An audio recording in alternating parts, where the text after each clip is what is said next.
तर मित्रांनो, आमची शाखा कुठेही नाही च्या प्रचंड यशानंतर आज आपण पाहतोय आमचा पक्ष कुठेही नाही. तर या मागच्या भावना आपण आज जाणून घेऊ. मी आणि श्याम आम्ही दोघांनी एकत्र राजकारणात प्रवेश केला. आम्ही ज्या पक्षात होतो त्या पक्षाशी आम्ही खूप एकनिष्ठ होतो.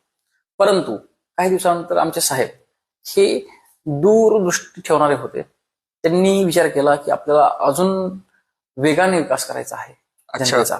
तर त्यांनी दुसऱ्या पक्षात प्रवेश केला आणि त्यांच्यासोबत मीही दुसऱ्या पक्षात प्रवेश केला.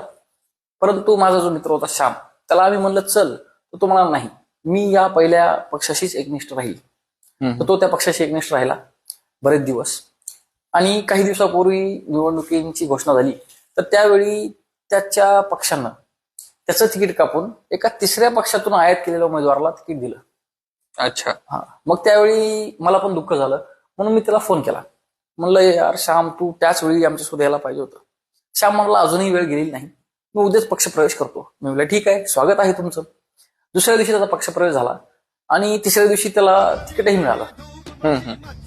पण त्याला जे तिकीट मिळालं ते माझं तिकीट कापून त्याला देण्यात आलं.